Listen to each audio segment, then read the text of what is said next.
All right, on this episode of the ChangeNerd webcast, we are speaking with Gina Hinrichs. She's a senior OCM practitioner. She's worked across almost all industries and has helped a lot of organizations, and she's a former executive at John Deere as well. Gina, thank you so much for taking time out of your schedule to be here and just have this conversation. I really appreciate it. No problem. You can't say no to Brian, right? No. And for those of you who are on the call, Gina is a great friend of mine. She was an early mentor when several years back when I was coming into the change management community. She was also the chair of my dissertation. So Gina's like family. So Gina, again, thank you so much. So let's talk about strategic planning. Why should companies think differently when it comes to strategic planning? So I'll use mostly the example of John Deere because I operated at all levels at John Deere. So generally, strategic planning at the very top level of a large corporation is really financial planning. They decide what the stockholders need for return on investment. And then that is distributed to the divisions or the departments. But what they at that level, what they need to do is they need to consider innovation and engagement. So a lot of us know about strategic plans. Some outside consultant comes in, they do a wonderful book they put together, it goes on the shelf, and who cares? What we wanted to shift to was utilizing a strength-focused approach that really engaged the stakeholders at all the levels. So they were part of creating the strategy, and they understood it intimately. And we brought in, and we'll talk about the framework, the spirit of people, which brings in the possibility of innovation. So the concept was, let's change strategic planning to more fit like millennials and beyond to get the innovation and engagement that you need. So that's what it addressed, and we call it SOAR. Yep. I love it because your framework, it does everything that you just mentioned. It's a great way to bring people together to help them really contribute to not only project strategy, but the overall organizational strategy. That's cool. So before we get directly into the framework, how are organizations using SOAR? So different organizations, and again, it can happen at any level. Basically, as I talked about, so for example, I did it with Tractor at John Deere and Worldwide Harvesting. So two large divisions. I think Tractor was like 16 billion in terms of the size. So huge. And what would happen is, instead of having 6 smart guys talking about strengths, weaknesses, opportunities and threats, and doing a competitive analysis, we brought in the next level and next level. Okay. So that we would have groups of at least 50 to 75. So you can imagine how many more people are in the room laying out what the goals were, but then also what the opportunities were, like an environmental scan.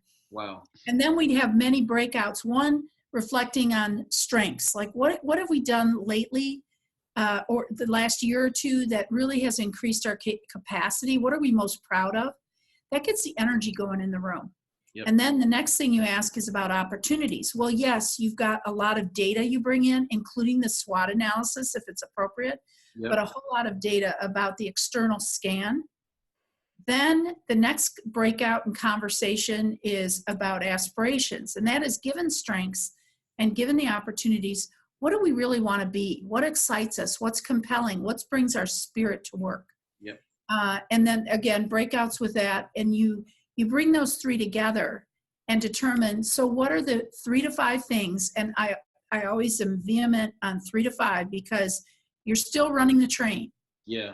Still got 100% on your plate. You can't get 10 things and think you're going to do them. So discipline of prioritizing 3 to 5 that people can get really excited about for the strategy. And then the results brings you down to ground level. And that's very specific. What are the goals and metrics that we're going to shoot for? How are we going to share them on dashboards? And what are people's accountabilities? Yeah. And that, in essence, I think it does show a little bit of a difference in that the engagement is, instead of having 6 people, it's 75. Mm-hmm. up to 75 or whatever. And then it also is very much taps into innovation because of the spirit aspect and the diversity of the people in the room. Yeah. So for those of you on a call, SOAR is an acronym, and it's a framework that's really based on positive psychology. Jenna, can you switch over? Yeah, perfect. So can you kind of walk us through this framework? Right. So as Brian was saying, you can see the strengths, opportunities, aspirations, and results. So for strategy, of course, you have to do a strategic inquiry. The first inquiry is an internal scan. And as Brian was saying, you want to focus on the positive. So for anybody that's been looking at the neuroscience and the impact of positive focus or understands appreciative inquiry, it isn't just, and my background's engineering, so I'm not like, I want to be a warm, fuzzy person. I'm not. I do things that work. And the focus on the positive increases energy. It increases the potential for innovation. And people get to reflect on what are they proud of, what new capabilities or competencies have they brought into their system. So that's the importance of strengths. The next thing, again, strategic inquiry, is opportunities. What's the external scan? And some people go, SWOT or SOAR. And no, it's a yes and. It's SWOT, depending on if you do have a competitive environment and you're at that level. It's a due diligence. You must do a SWOT. You need to look at what is the competition and what are the potentials. So a SWOT analysis is important. But if you're dealing at a department or project team or even an individual coaching level, SWOT isn't as appropriate. That's much more at the organization where you do have competition. But again, that's the internal scan, and then looking, sort of prioritizing the best possible opportunities. So that is the classic, when you look at strategic inquiry. But the next level is aspiration. So that is that appreciative intent, and also, again, bringing in the spirit of people, not just their mind and body, but tapping into their spirit as well. So the aspiration says, what's compelling? Who do we want to be? Who are we called to be? So it's a different question. And it's a question that, again, increases innovation and energy. It does get to like a high level, but that's okay, because the next thing that we bring in are results. And that's, what are the indicators that say we're on the path to getting where we said we wanted to go? Absolutely. Jenna, thank you for sharing that. And then as we talk more about the SOAR framework, is there a certain type of culture that favors this framework, or is there a certain type of organizational culture that where you don't suggest using this type of framework? Not really. I mean, my expectations is when you deal with churches and educational, you'd say, oh my God, this is going to be so in their wheelhouse, and it's true. But I've done it in heavy unionized environments where it was a very negative feeling, us versus them type thing. Yeah. And it was almost more powerful because of the shift to being asked questions that they weren't accustomed to being asked. So so far I have not found a place where it hasn't worked. Yeah, no, that makes sense. Now, I have used this framework to facilitate strategic planning for HR departments that oversee a global workforce. I've used this on a project team, and I know you have as well. What are some of the nuances that we should consider based on the level that we're trying to use the framework in? Well, so the first thing is the input to doing the strategic planning changes. So if it's at the top organization or division level, you're getting the strategic plan from the senior leadership, the financial analysis. But let's say you're a project team. The project team, generally before a project team kicks off, you've got a charter. Some kind of thing that clarifies what is the project, the roadmap, et cetera.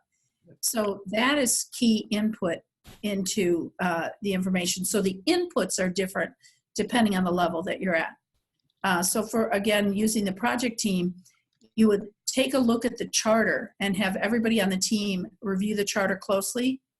Then what you would do is you would then do, okay, in this room, with the charter as context and the project as concept, the project team, one thing you usually want to do is understand who's in the room in terms of their strengths and their capabilities. And you want to build kind of an attitude or understanding of, oh, you've got a deep engineering, but you've got a really solid HR.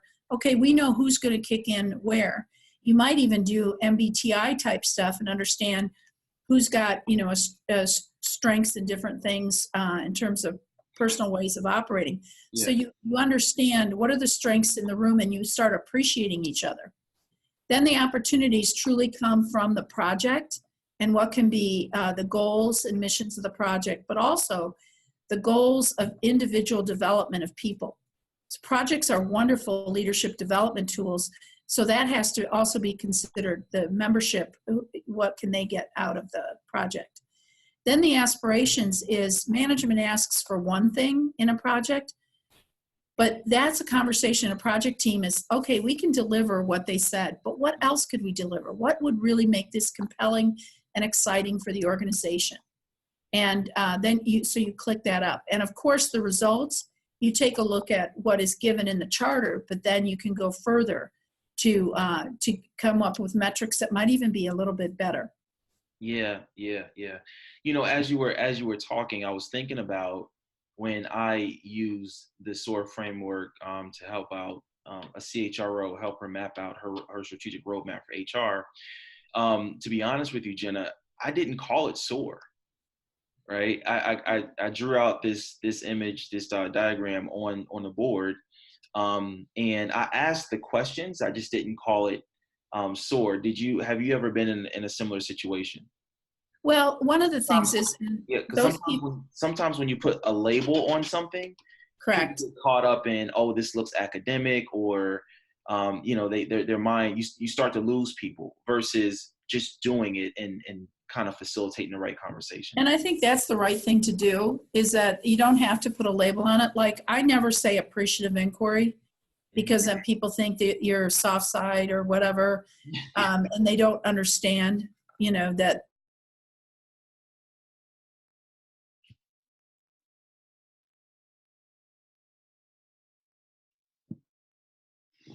background. It doesn't matter to operations. Bringing in the spiritual side is a shift. So if you ask those questions, you're good. As long as you've got the framework. And really, SOAR, the framework is just the 4 conversations. Yeah. And it happened to fit like a SOAR, like a bird flying. But other people have said, do you mean SOARE? And it's like, no, we don't mean that kind of SOAR. Yeah. What kind of, I believe in a framework. That's why I wanted you to speak to it, and give members in the ChangeNerd community an opportunity to understand what this is. I truly believe in it. I've used it in the past, and every time I've used it, I've gotten really positive results. And to be honest with you, it saves a lot of time, because you're bringing the right people in the room. We're having the right conversations. So it's a great way to build executive alignment and get teams that usually don't talk to each other. It gives them an opportunity to bond over a common issue. And the aspirations piece is helpful, but for me, I really drive home the results and coming up with measurable results, both leading and lagging. Right. And that's for me, that's just been very, very valuable, very valuable. In your line of work, what types of outcomes have you been able to generate using this framework? I think the most important thing is getting that alignment.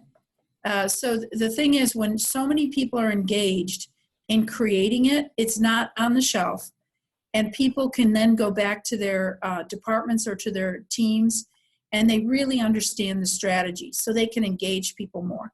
To me, the innovation Because again, I liked what you're saying about a framework. This is what I like about a framework. You can bring in your authentic self to it. Yeah. It's not like a very specific thing. It's like in a general set of questions that then you can set and make them your own and have it aligned to your authentic self. When people go back then with the strategy created with this, the time frame, it's like the cycle time to get going on new projects is a lot shorter because you don't have to cascade the information. They were involved in it. Exactly. And then the other thing, the energy level is so much higher. Yep. So those, I guess, in a sense, those results, but, people always say with change management, oh, give me the ROI. Well, when you think of how complex and how many different things are mixed in with it, there's no clean way of saying, this is the absolute ROI of it. I've just noticed the energy level, the innovation level, and the cycle time reduction. Yeah, yeah. So Gina, I just got a question from Colin. Let me try to bring him. Okay. Let me try to bring him in. Let's see, Colin. I know you were on video. Let's see if we can unmute you. Hey, Colin, can you hear us? Yeah, Brian, I'm here. Hey, how you doing? I'm doing well. How are you? Thanks for having us. Oh yeah, yeah, absolutely, absolutely. So, so Colin, let's see if I can remember. You lead a change team out of Atlanta, correct? Yeah, correct. So I lead like an enterprise change practice at Change Healthcare, and I'm based out of Atlanta. Awesome.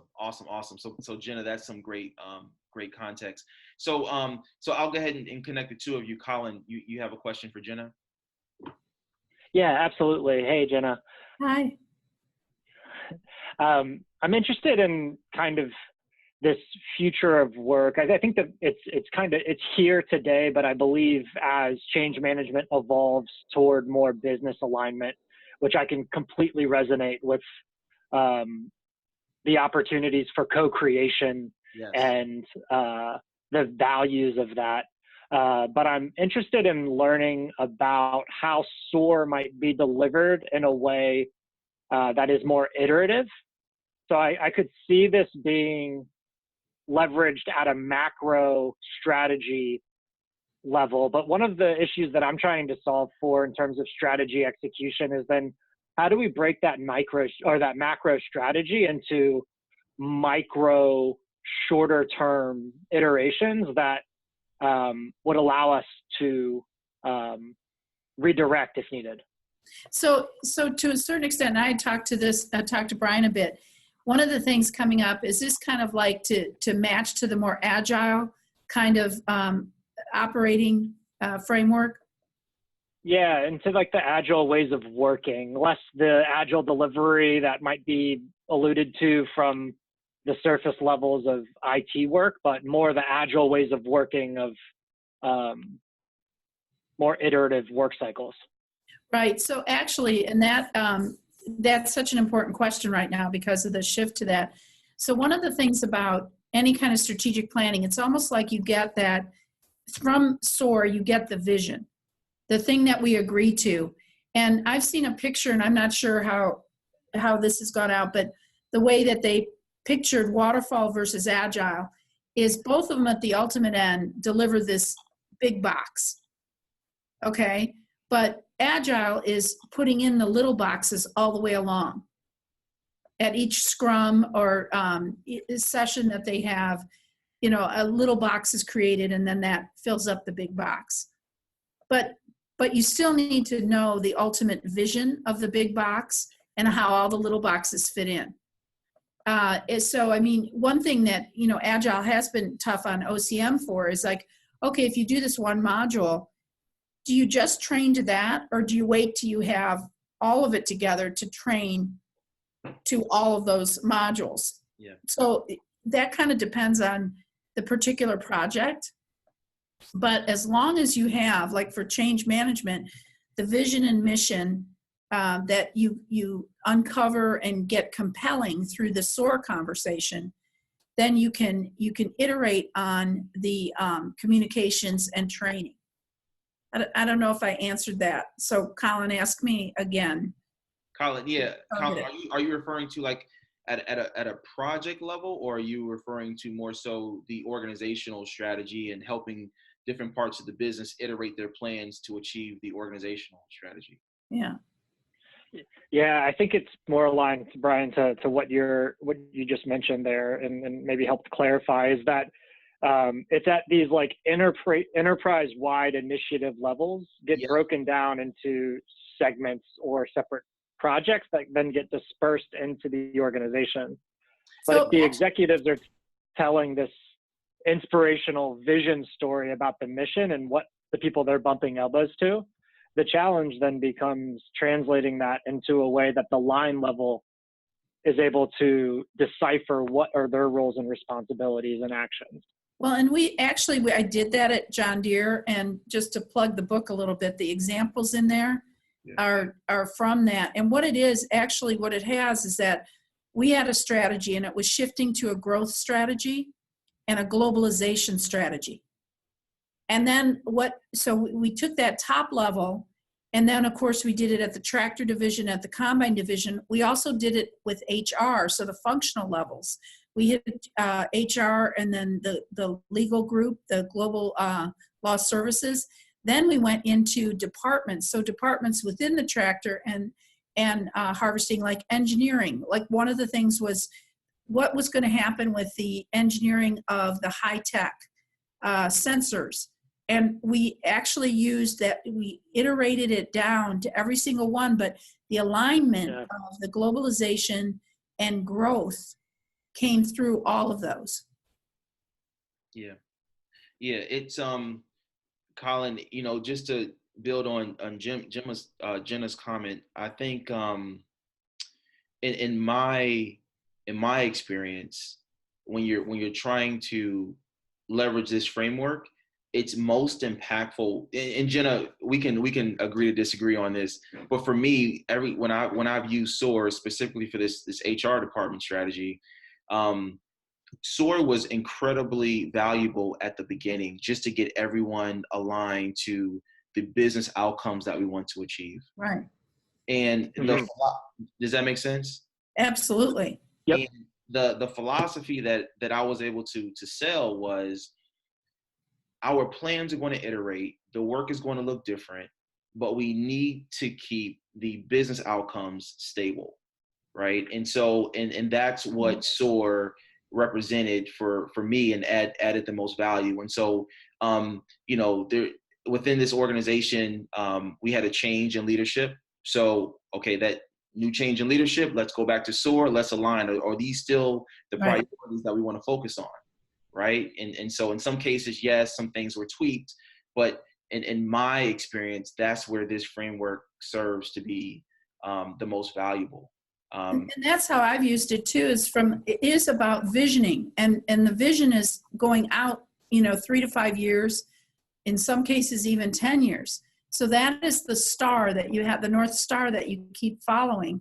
And then, as you said, you do iterations, and we'll use summits to do the iterations, but the strategy makes sense. The thing that stays, visionary and stable, somewhat stable. Yeah, and Jenna, I'll make this comment, right? So it's trying to figure out what's going to happen 5 to 10 years in advance. Oh, right, I know.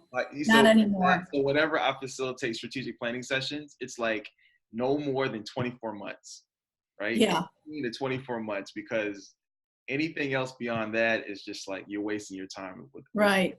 Yeah, it'll change enough, but you're right. So we usually, it's the 3 to 5 years, and it's really more like 3 years. But the companies, like, again, Deere is a more stable company. It's not like IT or something like that has such a fast. Yeah, and I mean, and Colin, feel free to jump in, but like in my experience, it may take a company 3 years to implement Absolutely. Like 18-month strategy. So that's right. Right. It just takes a lot of time. But yeah, I mean, back to everybody's comment, like this framework was most useful, just getting everybody to align, executives and their direct reports, just getting aligned on what things are we going after.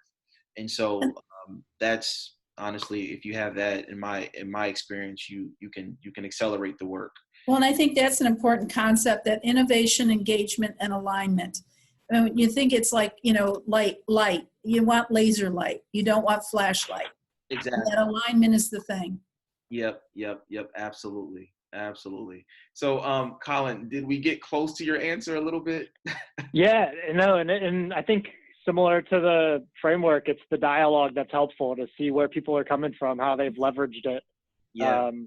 And I think what I can appreciate about it is everyone thinks innovation is kind of like happens quickly, or it's just like some sporadic thought, but it's really the co-creation and not the 100% agreement, but everyone aligning on a shared objective and seeing their role in it. And I can appreciate that out of this approach. So thanks for sharing it. So Colin, just one thing I was going to tell you, I did SOAR for 7 years, every year with a healthcare company up in Wisconsin. And the interesting thing was they did actually involve the doctors, and that was a real interesting exercise. Yeah. But ultimately, they went through a merger and acquisition, and a larger healthcare group bought them. What was interesting is usually the larger system, says, "Oh, here's our way of doing business," and shoves it on them. They thought what they had was so good that they ended up, the acquisition, the smaller guy, it was their systems and processes that got brought to the larger company. Yeah, that's right. Interesting. All right, so we're gonna move to closing this out. Gina, I know that you and your colleague just wrote a new addition to the book. We did. Yeah. Do you have a slide? Yeah, that's it. So it's on Amazon. I noticed it's free on Kindle. I don't know how they do that, but anyway, the second edition really hits what Colin was talking about. So many people had said, well, tell us how you iterate this and bring it to the lower and lower level. So that we added a whole chapter 6 on doing that. Awesome. Yeah, it's a really, it says it on the title, but it's a really, really thin book. And again, I've used it. I know a lot of people within my close network, they've used it as well. So it's proven to be beneficial. So Gina, before we go, we have your email up there, but you're also on LinkedIn, right? If people want to connect with you. I got to say, I'm not a good social media person, but go ahead and try. But I'm really good on email. But I will check LinkedIn. Awesome. Well, Gina, thank you so much for taking time out of your schedule to have this conversation. And for those of you on the line, thank you for being a part of the conversation as well. This concludes the webcast.